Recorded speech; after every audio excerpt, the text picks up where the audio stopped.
Olá, seja bem-vindo, seja bem-vinda ao Metáfora Jur. Eu sou a professora Thailise de Souza Correa Leite e hoje nós vamos falar em matéria penal dos fundamentos, finalidades e princípios do direito penal. Muita gente pensa que essa matéria pode ser perfumaria, desimportante, uma mera questão introdutória, mas não.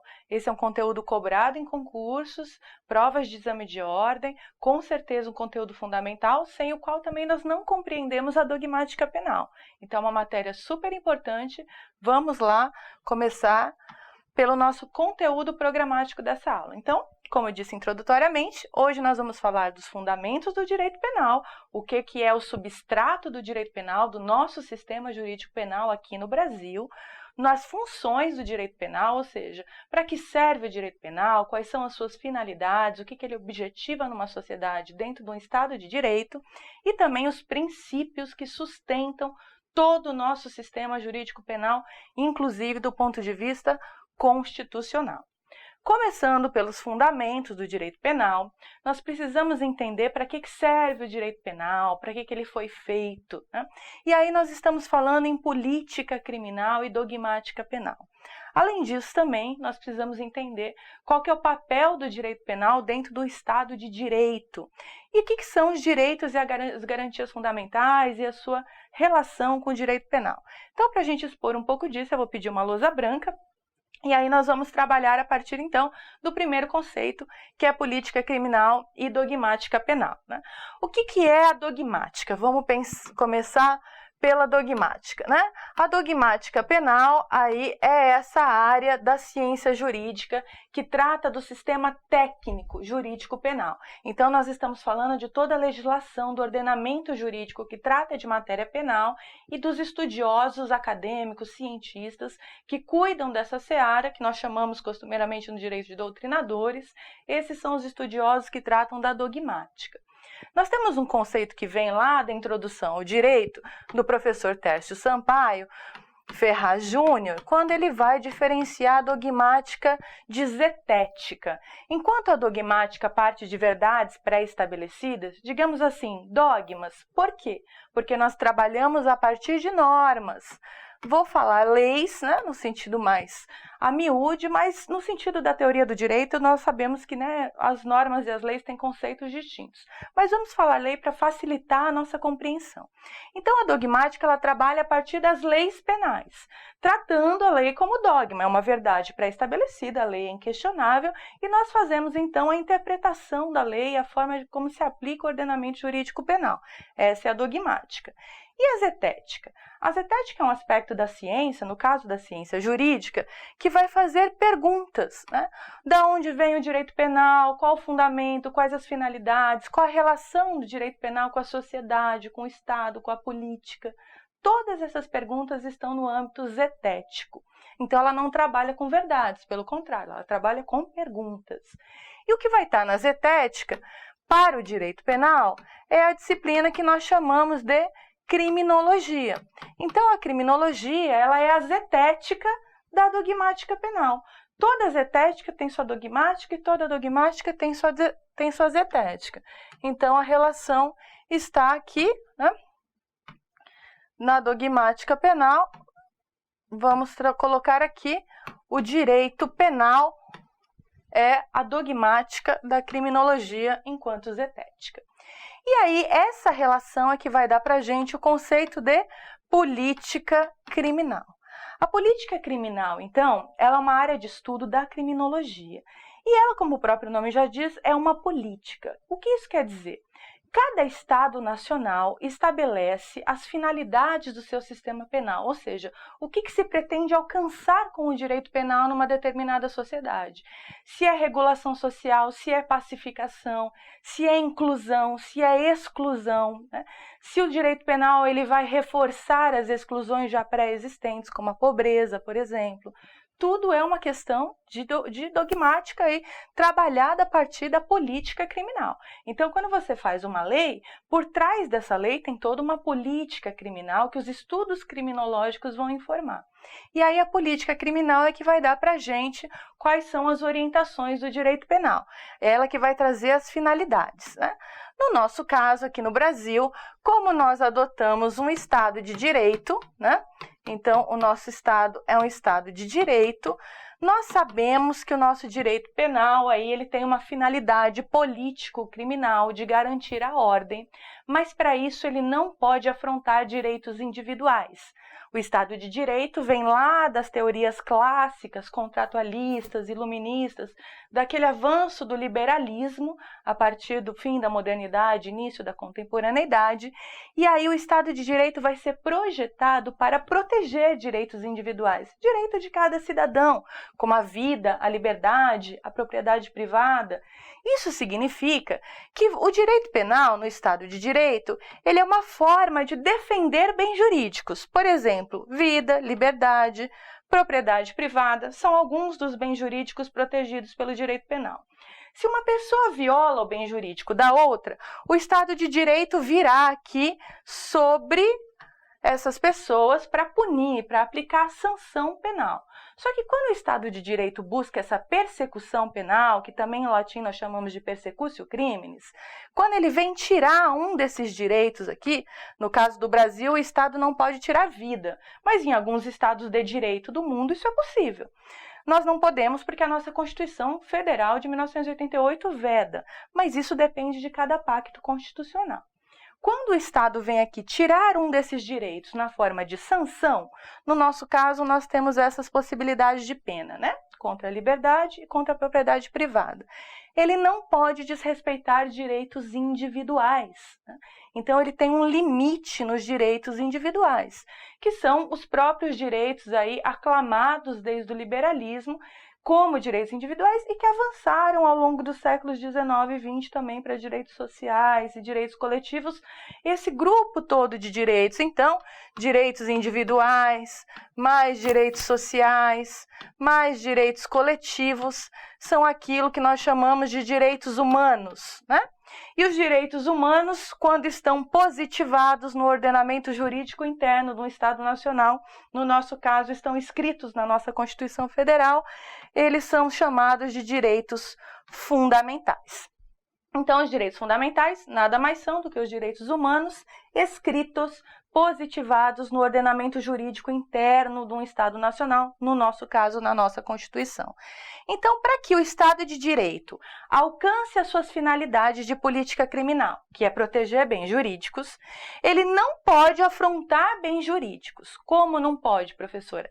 Ele pode sim aplicar penas, mas no limite dos direitos fundamentais, que são os direitos humanos positivados. E o que garante que o Estado não vai ultrapassar esses limites? São as garantias fundamentais, que são formas pelas quais nós temos estratégias de proteger os direitos fundamentais. Vou dar um exemplo para vocês de garantias fundamentais. Remédios constitucionais. E no direito penal nós temos o mais famoso de todos, que é o habeas corpus. Então, o Estado pode tirar a minha liberdade caso eu afronte o direito de uma outra pessoa. Caso eu tire a vida de alguém, a liberdade de alguém, a propriedade privada de alguém, o Estado pode vir e me sancionar, me aplicar uma pena contra a minha liberdade, uma pena privativa de liberdade.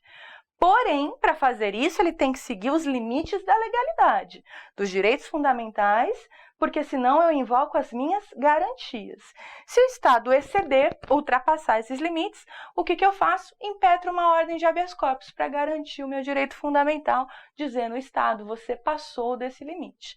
Então, por isso, todo o desenho político-criminal do Brasil é bastante complexo, porque está influenciado por uma série de teorias políticas, de modelos de Estado e político-criminais que também vêm da criminologia. E aí é disso que também derivam as funções do direito penal. Para que serve o direito penal numa sociedade?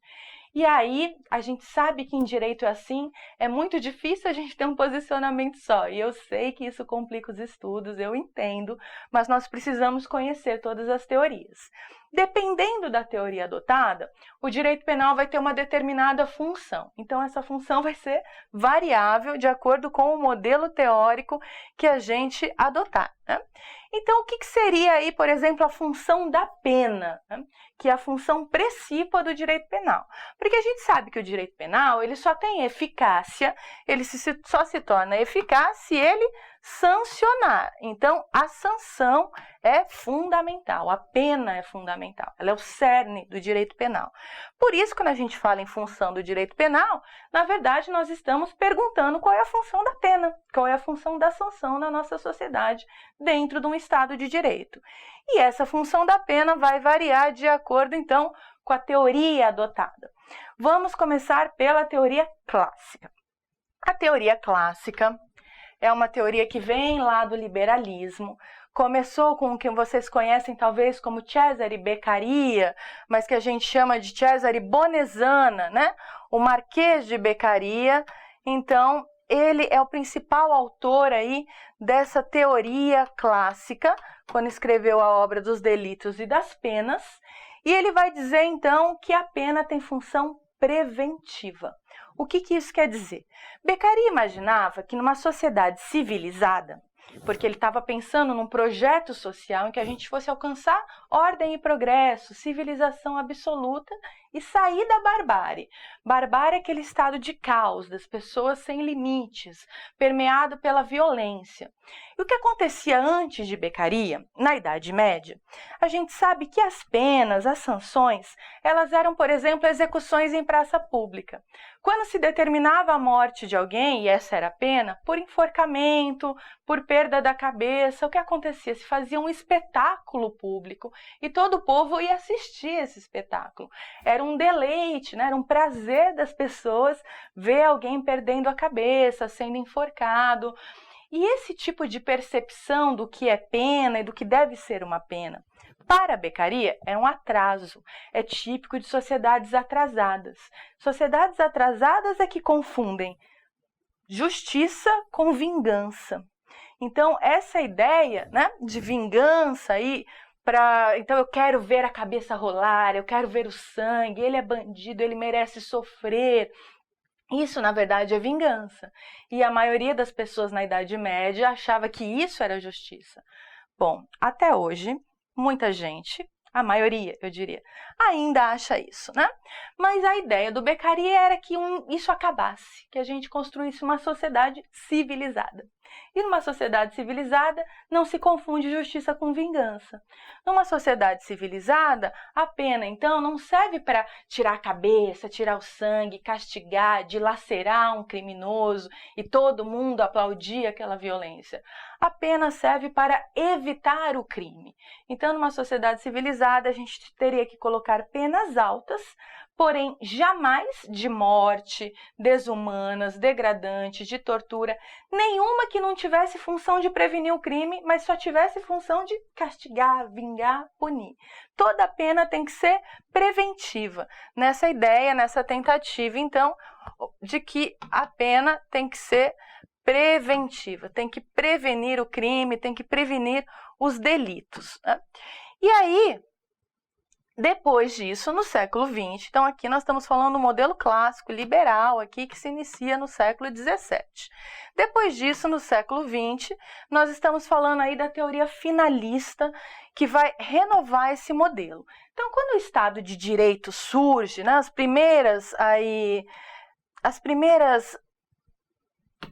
experiências do Estado de Direito, no século XIX, no século XX, tinham essa ideia de que a função da pena é prevenir o crime.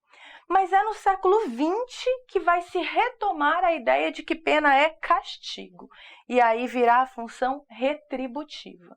Na teoria finalista, que é uma teoria que surge em meados do século XX, primeira metade do século XX, na Alemanha, vai se retomar a ideia de que não, de que pena não é só para prevenir crime, não. A pena tem sim função de castigar. Por isso nós temos que olhar a culpabilidade, que é uma coisa que é fundamental no direito penal, penal no nosso brasileiro de hoje. Ver quanto é reprovável a conduta daquele criminoso para saber quanto nós queremos castigá-lo por aquilo que ele fez. Então, no século XX, com um outro teórico, o Hans Welzel, então, nós temos aqui a ideia de que pena é sim castigo, é sim, né, algo que é para retribuir o crime, para vingar o crime. Então, nós temos a primeira função clássica, preventiva, depois retributiva. E aí vem no fim do século XX, depois da Segunda Guerra Mundial, a ideia de função ressocializadora. Por quê? Nós sabemos que o Holocausto foi uma tragédia na história da humanidade recente, que aconteceu na Alemanha, né? Aquele país ali da função retributiva. A função retributiva surge ali no mesmo momento em que o nazismo vai avançar ali na Alemanha, e depois que a guerra acaba, surge as Nações Unidas, a Organização das Nações Unidas, a ONU, a Declaração Universal de Direitos Humanos, e os países do mundo ocidental, principalmente os países que se consideravam democráticos, percebem que não dá para ficar castigando tanto assim, que tem que se retomar o limite que o Beccaria já tinha falado lá desde o século XVII. E aí, essa ideia vai ser colocada pela teoria garantista. Então, aqui nós temos um outro autor. Então, aqui em cima o Beccaria, né, o Welzel, e aqui o Luigi Ferraioli, um italiano. E aí vocês vão olhar isso daí, todos esses autores, esses teóricos, com certeza vocês já devem ter ouvido falar que são os clássicos do direito penal, né? E aí o Ferraioli é que vai propor essa ideia de que, na verdade, a pena serve para reintegrar um criminoso na sociedade. Pena serve para reparar, porque se a pessoa foi ao crime é porque faltou um mínimo existencial, faltaram oportunidades, faltaram formas de inclusão desse sujeito na sociedade pelas vias tradicionais, por exemplo, dando oportunidade de trabalho, de emprego, de inserção social. E se esse sujeito teve todas as oportunidades e mesmo assim optou pela delinquência, então o cárcere é que vai ter que fazer essa função educativa de reinserir esse sujeito desviante na sociedade. A teoria garantista, o nome já diz, ela quer garantir todos os direitos. Então ela pensa o quê? Que um Estado, antes de apelar para o direito penal e sair colocando todo mundo na cadeia, ele tem que ter moral para fazer isso, vamos dizer assim. Então, para o Estado querer aplicar um direito penal duro, ele tem que primeiro dar todos os outros direitos para os seus cidadãos. Ele tem que prover a possibilidade da pessoa ter dignidade humana.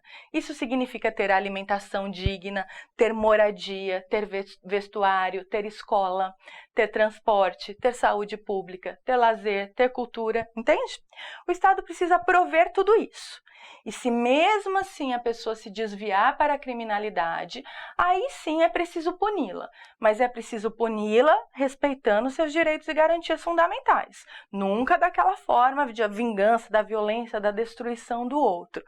E para que eu vou punir esse sujeito? Eu vou, na verdade, colocar ele no sistema carcerário, prisional, corretivo, porque esse sujeito se desviou de uma sociedade em que todo mundo tinha acesso a tudo, então por que ele foi para a delinquência?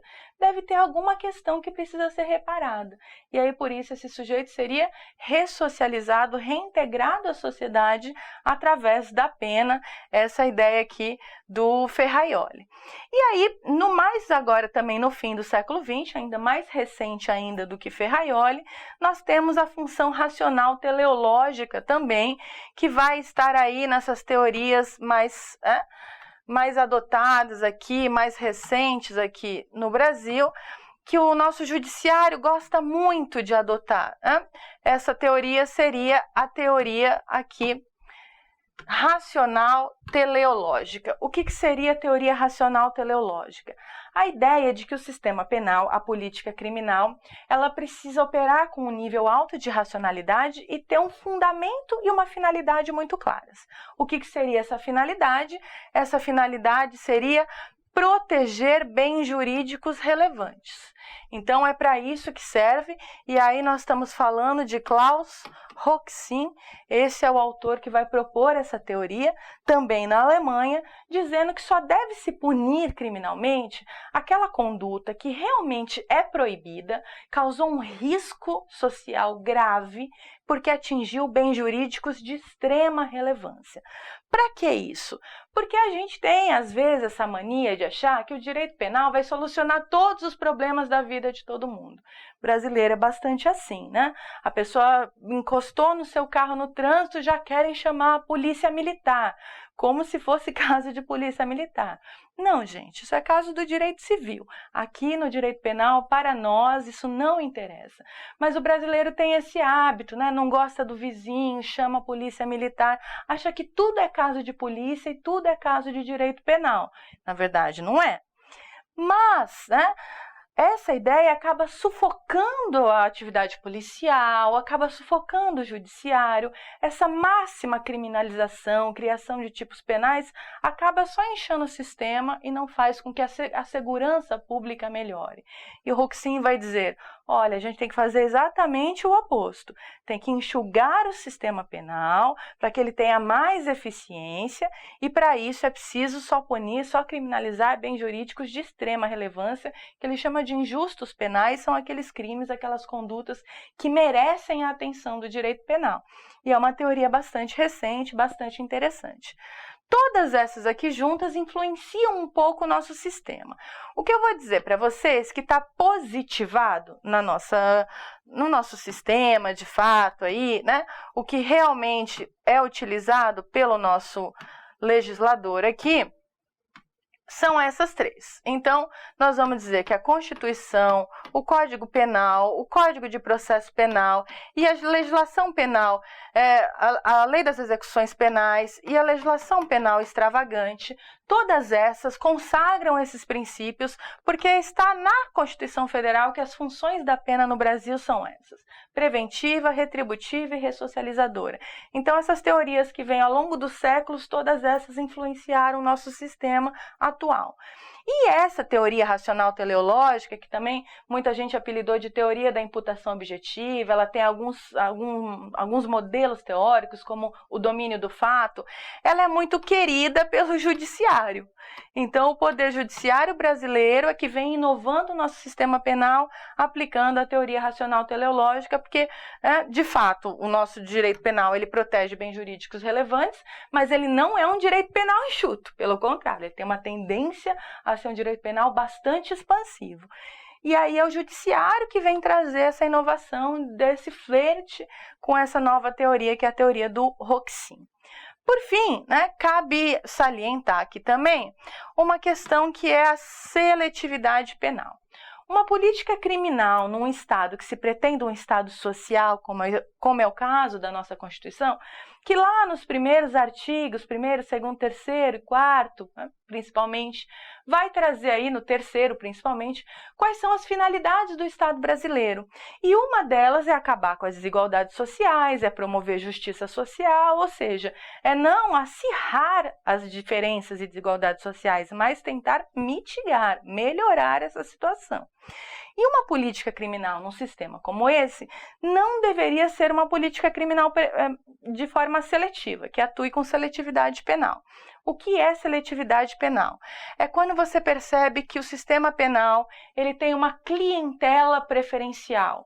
É quando o sistema penal ele é seletivo, Quando você percebe que existem determinadas parcelas da população que são mais perseguidas criminalmente, são mais abordadas pela polícia, são mais processadas no judiciário, são mais condenadas e cumprem mais pena no sistema carcerário.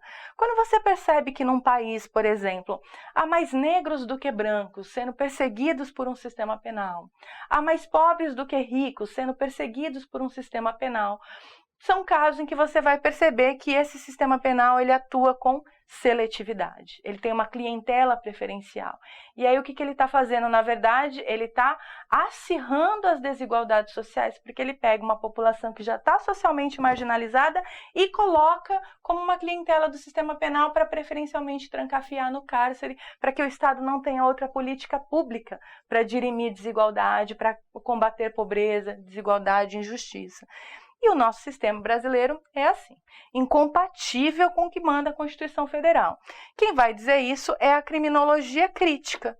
É outro modelo aí teórico que vai dizer que, na verdade, a função do direito penal, quando ele é seletivo, é fazer com que o Estado, ao invés de ter políticas públicas de inclusão, ele lance mão do direito penal para lidar com as desigualdades e com a pobreza. Então, para que serve o direito penal segundo a criminologia crítica? Ele serve para trancafiar os pobres, os marginalizados, os excluídos. É isso que essa teoria vai dizer. Obviamente, essa teoria, né, ela não está consagrada na nossa legislação, o judiciário pouco discute, mas nós precisamos mencionar porque nós não podemos ficar aqui encastelados só em ideias que fogem da nossa realidade. E eu preciso dizer para vocês que essa crítica existe. Pois bem, chegamos aos princípios. Os princípios são aqueles que vão orientar a aplicação de toda a legislação penal na prática. Eles estão aí, na maioria das vezes, maiormente consagrados no próprio texto constitucional ou também, às vezes, estão no próprio Código Penal. Por exemplo, o princípio da legalidade está tanto na Constituição Federal quanto no Código Penal, inaugura o Código Penal ali no artigo 1º. Mas também podem ser extraídos de uma hermenêutica teleológica, desdobrados de todo o corpo do ordenamento jurídico penal positivado aqui no Brasil. Nós sabemos que esses são os principais princípios orientadores e que são invocados muitas vezes pelo judiciário para proferir suas decisões. Então, se você procurar jurisprudência sobre qualquer um desses princípios, você vai ver uma vasta gama de julgados que lançaram mão de um desses princípios, né? Então, que tomaram, por exemplo, a anterioridade, a taxatividade, a legalidade, qualquer um desses. Se você fizer uma pesquisa de jurisprudência, você vai ver que muitas vezes o judiciário se baseia no princípio para dar a decisão, porque muitas vezes nós não conseguimos fazer o perfeito encaixe do fato na norma. Não tem uma lei pronta para toda e qualquer situação, para a gente trabalhar com subsunção, que é esse encaixe sempre. Quando isso não acontece, o judiciário lança a mão do princípio e assim consegue decidir. Então, os princípios são fundamentais. Não trate de jeito nenhum os princípios como detalhe, como perfumaria. Muitas vezes são eles que solucionam os casos práticos, os fatos jurídicos mesmo, quando a gente está falando de direito penal. Então, vamos lá, né? Vamos começar aqui. O princípio que nós vamos ver primeiro é o da legalidade, né? O princípio da legalidade, ele trabalha aqui, né? O princípio da legalidade, ele atua desde a teoria clássica, desde o Beccaria, porque ele vai dizer que o direito penal, para alcançar uma conduta, então para que você possa ser punido por algum crime, você precisa que esse crime esteja escrito numa lei. Obrigatoriamente, para uma conduta ser crime, ela tem que estar escrita numa lei. Só o Estado, quando edita suas leis, quando emana suas normas jurídicas, pode dizer o que é crime e o que não é crime. Então, não há crime sem lei. Somente a lei é que pode criminalizar condutas. Isso está na Constituição, isso está no nosso Código Penal. E é por isso, né, que a gente tem aquele brocardo em latim, né, que fala nullum crimen sine lege, né? Sine lege. Isso quer dizer, não há crime, não existe crime se não tiver uma lei prevendo esse crime. Somente a lei pode prever o crime. Também é chamado de princípio da reserva legal. Mas para que essa lei alcance uma conduta, via de regra, alcance algo criminalizando esse fato, esse ato que eu cometi, ela precisa ser anterior. Porque aí eu não tenho segurança jurídica. Tudo bem, eu preciso que a lei esteja escrita para ter segurança jurídica e saber o que é crime e o que não é crime. E aí a reserva legal me garante isso. Só que isso só funciona mesmo se a lei estiver escrita antes de eu praticar o fato. Imagina se amanhã começam a dizer, professora, passou a ser crime a partir de hoje ter cabelo loiro, né? E aí eu pintei o meu cabelo a semana passada. Aí eu não vou ter segurança jurídica nenhuma. Embora seja uma lei escrita, ela vai alcançar uma conduta que foi cometida antes da edição dessa lei. Então, para ter segurança jurídica, a reserva legal ela se complementa pelo princípio da anterioridade. Então, essa lei, além de ser escrita, ela tem que ser anterior ao fato. E aí, por isso, a gente diz o seguinte, que não há crime, não há pena, né? Aqui no lege, a gente coloca o prévia em latim, né? Então, não há crime sine previa lege, nullum crime sine previa lege. A lei tem que ser anterior ao fato. Vamos acrescentar aqui só a pena também, porque não basta ter o crime, não pode ter previsão de pena aqui se também não tiver uma lei anterior prevendo. A legalidade e a anterioridade servem tanto para previsão de crime quanto de pena. E aí vem a taxatividade, que é um desdobramento desse princípio. O que é a taxatividade? A taxatividade, ela diz que a lei penal ela tem que ser muito clara. Ela não pode deixar margem para interpretação, porque senão eu também perco a segurança jurídica. Então, como que eu faço? Eu tenho que escrever uma lei, ela tem que ser anterior ao fato e ela tem que ser muito, muito clara, dizendo detalhadamente o que será a conduta criminosa. Isso faz com que eu tenha uma margem de segurança jurídica para saber se o que eu estou fazendo é crime ou se aquilo é lícito. Isso dá essa possibilidade para os cidadãos atuarem com liberdade e respeito à legislação, às leis penais do Estado. Então, a lei penal ela não pode deixar dúvida, ela tem que ser sempre taxativa, nunca pode ser ampla, aberta, dúbia, né? Ambígua, jamais. E aí vem o quarto, que é o princípio indúbio pro réu. Esse é o princípio rei, digamos assim, do direito penal, do nosso sistema penal, por causa da Constituição Federal de 88. Esse princípio vai dizer que se você tiver qualquer dúvida sobre como se aplica a lei penal, por exemplo, tem o choque de duas leis, uma aparente antinomia, não sei qual é que se aplica àquele fato. Essa pode caber e essa outra também. A lei A e a lei B cabem no caso. Qual que eu vou aplicar? Sempre aquela mais benéfica para o acusado. A que der o melhor tratamento, a que descriminalizar a conduta, a que tiver a menor pena, a menor situação carcerária, tudo que for melhor para o réu é o que vai incidir sobre o fato.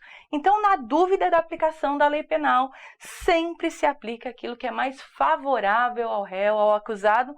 Por quê? Por causa da homenagem aos direitos e garantias fundamentais. O Estado de Direito pode sim me aplicar pena, mas ele tem que respeitar todas as minhas garantias. Então, se ele tem uma possibilidade de dar um tratamento mais brando ou mais severo, os dois estão na lei, ele tem que me dar o tratamento mais brando, obrigatoriamente.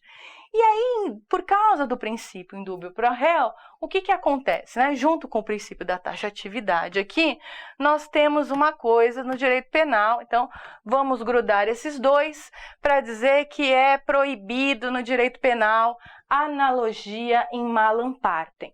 Olha só, se a lei tem que ser clara, ela não pode ser ambígua, para me dar segurança jurídica para eu saber o que é crime e não é crime. Se qualquer dúvida que eu tiver, eu sempre aplico a lei mais favorável ao réu. Eu posso pegar uma lei que já existe e ampliar a sua compreensão, ampliar a sua interpretação, né? Fazer uma hermenêutica analógica. Eu posso pegar uma lei projetada para um determinado fato e alargar a sua abrangência, o seu âmbito de incidência, para criminalizar mais condutas? De jeito nenhum. Então, no direito penal, é proibido fazer hermenêutica analógica, interpretação analógica, se isso for prejudicar o réu. Não pode, é proibido. Agora, professor, eu posso fazer interpretação analógica, hermenêutica extensiva, se eu for favorecer o réu? Posso. Sempre que eu for favorecer o réu, eu posso. Quando eu for prejudicar, não posso. Esse é o indúbio pro réu. Né? E além disso, né, decorrente do indúbio pro réu, nós vamos saber aqui que temos a irretroatividade da lei mais severa, assim também, né, como temos a ultraatividade da lei mais benéfica. são duas faces da mesma moeda, por isso eu só estou acrescentando aí. Quer dizer, se eu lanço uma lei hoje e ela tem um tratamento pior, ela criminaliza uma conduta que não existia, ou ela aumenta uma pena, ou ela lança uma qualificadora, qualquer coisa que piore a situação de um réu, de alguém que está respondendo um processo, ou que está aí ainda na fase investigativa, se essa lei surgir depois da conduta, ela nunca pode retroagir. Obviamente, princípio da anterioridade, se ela for mais severa, se ela piorar a situação. Professora, e se ela melhorar a situação? Se chegar uma lei depois que for mais benéfica para o sujeito enquanto ele está respondendo o processo? Indúbio pro réu. Aplico. Eu sempre aplico a lei mais benéfica. Então, se vier depois da conduta, durante o processo, uma lei melhor para o réu, é essa que vai ser aplicada.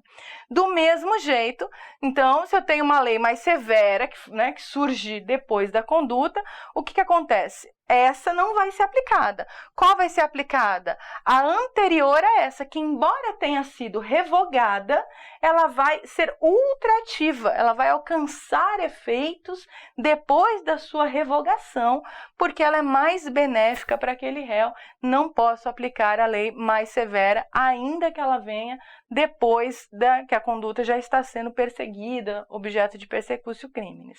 Ok? O indúbio pro réu é a solução para todas as suas dúvidas quando você tiver dúvidas sobre antinomias, qual é a aplicação da lei penal correta. Depois vem o princípio da presunção de inocência, embora esse princípio tenha recentemente sido um pouco mitigado pelo Supremo Tribunal Federal. O que é presunção de inocência? Também é muito delicado falar isso, né? Presunção de inocência é o seguinte: todos são inocentes. A pessoa só é culpada, ela só é uma criminosa se você tem uma sentença condenatória definitiva. Então, cuidado, né? Não vamos reproduzir aí o blá blá blá dos leigos, né? Esse afã de ódio que tem tomado conta da nossa sociedade. Temos que tomar muito cuidado. Nós que somos profissionais do direito, nós temos que ter uma compreensão mais técnica do processo. E o processo, ele é regido pela presunção de inocência.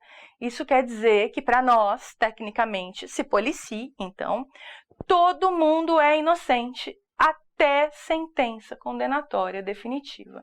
Portanto, isso que a mídia faz, né, de já condenar pessoas que estão sendo somente investigadas, às vezes a pessoa só está indiciada em inquérito, sequer houve denúncia e recebimento da denúncia, ou seja, não começou nem processo criminal. A mídia já condenou, essa pessoa já está acabada socialmente, com a sua reputação completamente desfeita, e a pessoa é tratada como culpada, como criminosa, desrespeitando totalmente os princípios que estão lá na Constituição, que são direitos fundamentais, devido processo legal, ampla defesa, contraditório. Então, para que isso seja respeitado, para que todo mundo tenha o direito de se defender, nós precisamos respeitar a presunção de inocência. Só é considerado culpado, então, alguém que foi condenado definitivamente. Por que estou dizendo que o STF mitigou? Porque o STF, em decisão recente, admitiu que aquele condenado em segunda instância já possa cumprir a pena, mesmo que ainda haja recursos possíveis para o mesmo tribunal, para tribunais superiores. Então, embora haja essa mitigação pelo STF, ainda vamos dizer que não podemos considerar ninguém culpado em definitivo enquanto esteja respondendo a processo, ainda que o STF tenha admitido a possibilidade de cumprir pena em caráter provisório.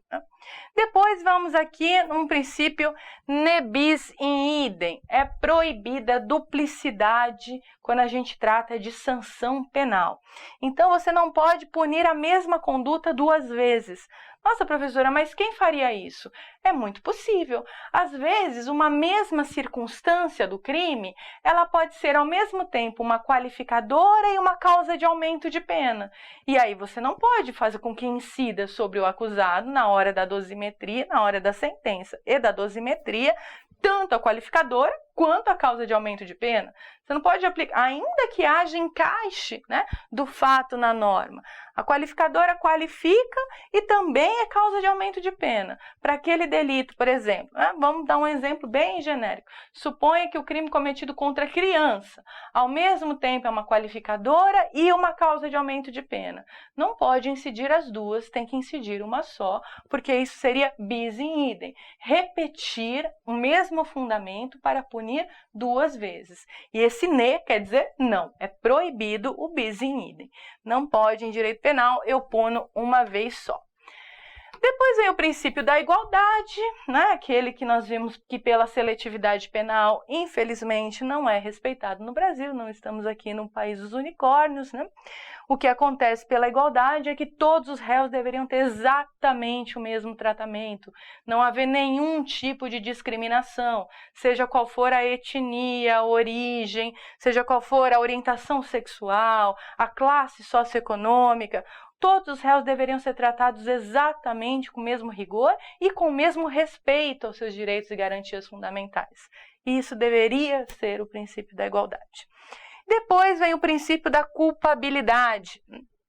O princípio da culpabilidade vai dizer que você precisa verificar o quanto essa conduta ela é realmente grave, né? O quanto ela é reprovada socialmente. A teoria finalista do Hans Welzel usa muito a ideia de homem médio. Você já deve ter ouvido isso por aí, né? Então, assim, o que é a ideia de homem médio? Qualquer pessoa nessa situação faria isso ou agiria diferente. É uma ideia neocantiana de pensar numa moral social que vai dizer que, nossa, aquele sujeito fez uma coisa horrível, que nenhum homem médio, ou seja, nenhuma pessoa normal faria. Isso é altamente desviante, é imoral, é reprovável, é absurdo. É através dessa aferição moral que a gente estabelece os critérios de culpabilidade. Ele é um dos princípios do direito penal. E depois vem, nono aqui, a famosa insignificância ou princípio da bagatela, né? O que seria esse princípio? É assim, embora um fato seja típico, né? Embora esse fato tenha encaixe na lei penal, eu vou considerar que ele não tem aí ofensividade suficiente para eu dizer que ele atinge o bem jurídico. Então, seriam aqueles casos em que se alcança o bem jurídico, mas de uma forma tão ínfima, tão inofensiva, de uma forma tão pequena, que não é necessário aplicar a sanção penal. Então, ele acaba se tornando um fato insignificante para haver persecutio criminis, né? Coisa pequena, bagatela, é isso que quer dizer. Para a gente aplicar o princípio da insignificância, tem que cumprir alguns requisitos, tá? Então, por exemplo, primeiro que a gente falou aqui já é a mínima ofensividade à conduta do agente.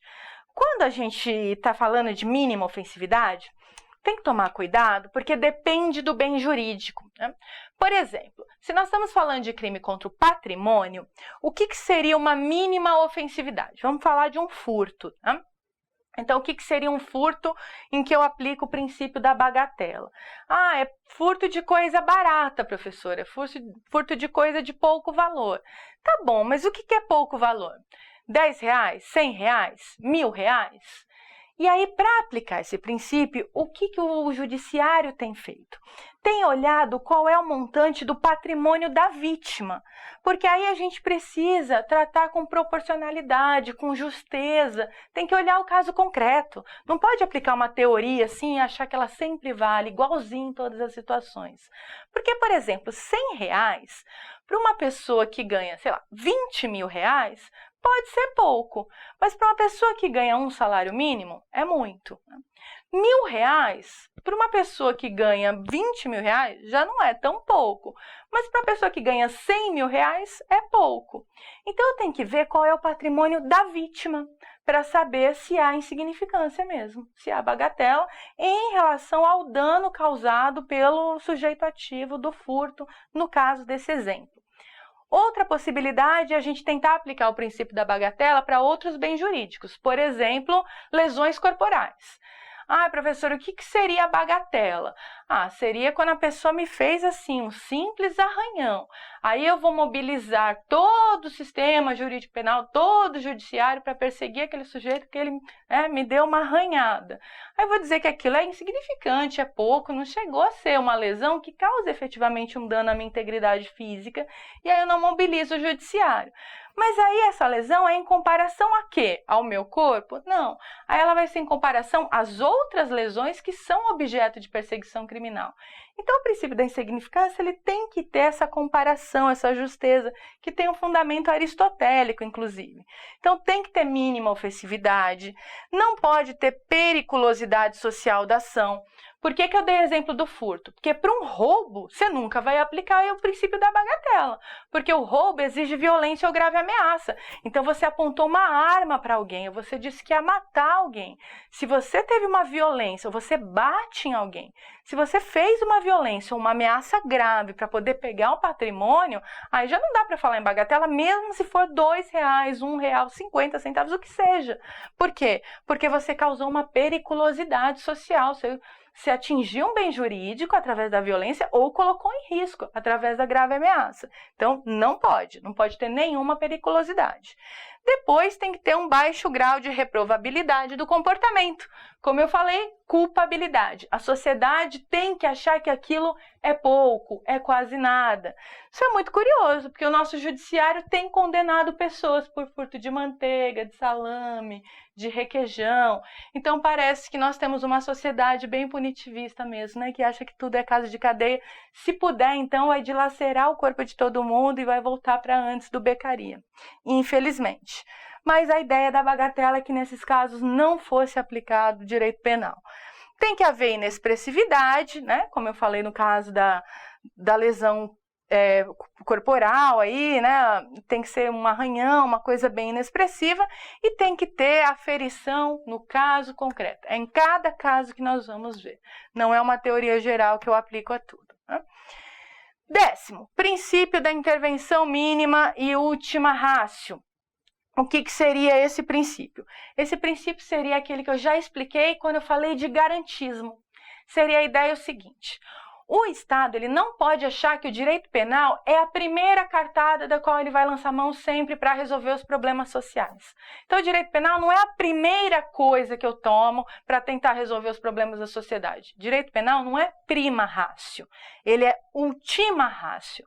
Da onde vem esse latim? Vem lá do Roxin, vem dessa ideia de política criminal, em que o direito penal só vem incidir depois que todos os outros artifícios já foram tomados aí. Depois que o Estado já lançou mão de todas as outras cartas, essa é a última que ele tira da manga. Então, como eu falei, para você querer ter um sistema penal duro, sério, né, e eficiente, antes disso você tem que dar todos os direitos sociais, todos os direitos coletivos, você tem que garantir o mínimo existencial, dignidade humana. Aí o Estado tem moral para ir perseguir os outros depois se o sujeito comete um crime. Mas numa situação de descalabro absoluto, de imensa desigualdade, desequilíbrio, caos social, o Estado não tem que sair colocando lei penal e polícia para tudo para achar que é isso que vai resolver. Ele tem que primeiro fazer as suas outras estratégias para depois lançar mão da lei penal. Outra forma da gente entender a última ratio também é quando você pensa o seguinte: não vamos transformar em caso de direito penal o que pode ser resolvido no direito civil, por exemplo. Então, aquele exemplo que eu dei, né? Encostou no meu carro, bateu no meu carro, para que eu vou transformar isso num crime de dano, né? Para que eu vou mobilizar o judiciário penal? Entra no cível, pede a reparação do dano. Fulano me xingou. Nós temos os crimes aí, né, contra a honra, então eu vou lançar mão da injúria. Eu vou processar a pessoa criminalmente porque me xingou. Deveria entrar com uma indenizatória no cível, né? Resolve esse problema em outros âmbitos, deixa o direito penal por último. Mas, como eu disse, a nossa sociedade ela é inversa. Ela usa o direito penal, adora o direito penal, tem um desejo pelo direito penal, como prima ratio. Mas deveria ser a última coisa que o Estado, né, faz aí, porque é um dos princípios do nosso direito penal. por incrível que pareça. Depois vem pessoalidade e individualização da pena. Isso quer dizer que a hora de aplicar a pena, eu tenho que ver cada situação. Então, né, você vai ver, por exemplo, às vezes você tem um mesmo crime com uma multiplicidade de autores em coautoria, ou com vários partícipes, né, múltiplos autores, uma galera cometendo crime. Você não vai aplicar a mesma pena para todo mundo. Você vai ter que fazer uma dosimetria individual, vendo a situação de cada um, antecedentes, aí, tudo que tem em cada uma dessas pessoas, porque a pena tem que ser individualizada, indivíduo por indivíduo, ainda que sejam vários cometendo um único crime, porque eu tenho que respeitar os direitos individuais né, da pessoa que está sendo punida, que está sendo julgada. E a pessoalidade significa que a pena não pode passar da pessoa do condenado, isso é clássico também. Então, se eu cometi um crime, ninguém pode pagar por esse crime por mim. Eu sempre dou um exemplo para as minhas alunas e para os meus alunos o seguinte: suponha, né, que uma criança de 8 anos foi lá e pegou um taco de beisebol, aqui no Brasil não jogam beisebol, então eu falo taco de bets, né, e quebrou o seu carro inteiro, quebrou, né? E aí, você vai fazer o quê? Vai chamar a polícia, né? Porque brasileiro é assim, tudo chama a polícia. Vai querer que isso seja tratado criminalmente, ao invés de entrar no judiciário, pedir indenização, no cível, né? Não, vai chamar a polícia. Aí, chamando a polícia, vai querer que alguém vá para a cadeia para pagar esse dano ao carro e tal. Só que aqui no Brasil, você não tem possibilidade de sancionar, ainda que a título, né, de infração cometida por menores de 12 anos. Então, menor de 12 anos não comete nem ato infracional. É totalmente inimputável pelo ECA. E aí, essa criança pode pagar criminalmente? Ela tem 8 anos pelo delito? Não. E aí, o que você faz penalmente? As pessoas falam, eu posso colocar o pai e a mãe na cadeia? De jeito nenhum. Princípio da pessoalidade. Só quem comete o crime pode pagar. A responsabilidade penal é subjetiva. Responsabilidade objetiva fica para o cível. Lá no cível, você pode processar o pai, a mãe, quem for o responsável para pagar civilmente, patrimonialmente esse dano. Direito penal de jeito nenhum.